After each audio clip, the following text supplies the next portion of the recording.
तो सभा में कौतूहल का विषय था कि देखो जो राजा साहब ने कहा था कि ऐसा होगा, तो ऐसा हुआ, और देखो होता क्या है आगे। तो सब लोग बिल्कुल सभा में उपस्थित हो गए। तो राजा साहब ने सभा में कहा, बीरबल क्या हुआ? तो कहें जी हुजूर आपके आज्ञा का पालन हुआ। तो उन्होंने कहा किसान को बुलाया जाए। तो किसान को बुलाया गया सभा में। तो अकबर ने कहा कि आज हम बीरबल की परीक्षा ले ही लेते हैं। तो उनके दिमाग में ये भी था कि बीरबल को आज हम फंसा लेंगे। और एक ये भी था कि किसान को देखते हैं वो वहाँ कंप्लीट किया काम कि नहीं किया। तो सभा वो आई, सब लोग खड़े हुए, राजा का अभिनंदन किए, और फिर सब लोग बैठने के लिए कहा गया तो बैठ गए। तो किसान को उपस्थित किया गया। किसान से पूछा गया कि क्यों आप रात भर तालाब में खड़े थे? तो उसने कहा जी हुजूर आपके आगे का पालन हुआ और रात भर हम तालाब में खड़े गए थे। ठंडी बहुत थी लेकिन हम खड़े रहे, टस से मस नहीं हुए।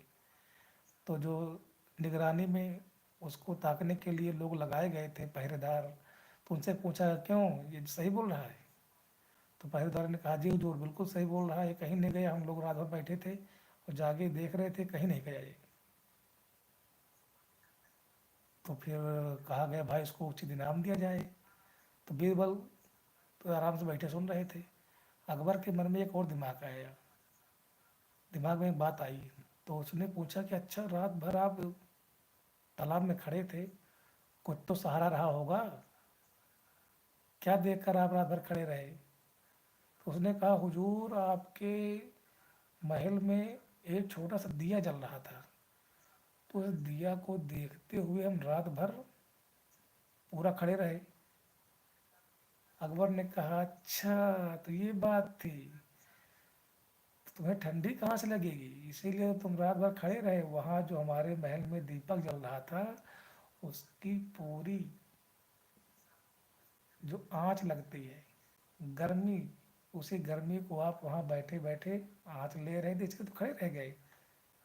तुम्हें नाम इनाम नहीं मिलेगा, गलत कुछ नहीं मिलेगा। सब लोग हक्के बक्के रह गए कि आखिर राजा साहब तो अपनी बात के अटल थे, आखिर ये बदल क्यों गए? कोई तालाब में 2 किलोमीटर दूर खड़ा है और महल में 5-6 मंजिल महल में ऊपर दीपक जल रहा है। अब दीपक की आंच उस आदमी तक कैसे पहुंच जाएगी? सभा खैर खत्म हुई। ये बात चर्चा बनी रही। बीरबल ने कहा चलो अकबर जी को हम अब बताएंगे, इसका उत्तर देंगे, डायरेक्ट नहीं देंगे लेकिन इनडायरेक्ट में हम जरूर दे देंगे। तो बीरबल भाई अगले दिन सभा फिर बुलाई, बोले कि चलो अगले दिन सभा होगी तो उसी में सब लोग आएंगे, इस पर फिर से थोड़ा बहुत डिस्कस किया जाएगा। तो बीरबल आए नहीं। अगले दिन सभा हुई, बीरबल आए नहीं, तो लोगों से पूछा गया कि बीरबल कहाँ गए? तो बीरबल, पता चला खिचड़ी, बोले कि बीरबल साहब तो आज खिचड़ी बना रहे हैं। तो फिर कहें चलो खिचड़ी बना रहे हैं, चलो भैया आ जाएंगे थोड़ी देर में खिचड़ी उचड़ी बना के खा के।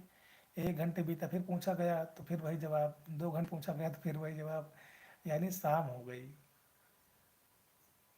अब शाम को फिर अकबर ने पूछा आखिर बीरबल कहाँ गए? तो जो अपने सैनिक भेजे थे बीरबल को देखने के लिए, बार बार वही आंसर दे रहे थे कि हुजूर वो तो खिचड़ी बना रहे हैं। कहे कौन सी खिचड़ी हो गई यार, भी सुबह से चल रही, भी शाम तक बनी नहीं गई। तो भैया वो तुरंत अपना बोले चलो देख के आते हैं, हम देखते हैं कहाँ खिचड़ी बना रहे हैं। तो वहाँ चले तो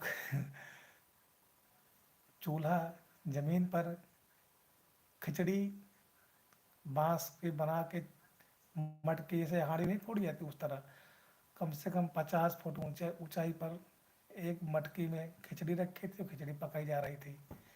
बीरबल आराम से बैठे थे, यहाँ छोटी बिल्कुल थोड़ी थोड़ी लौ जलाई जा रही थी।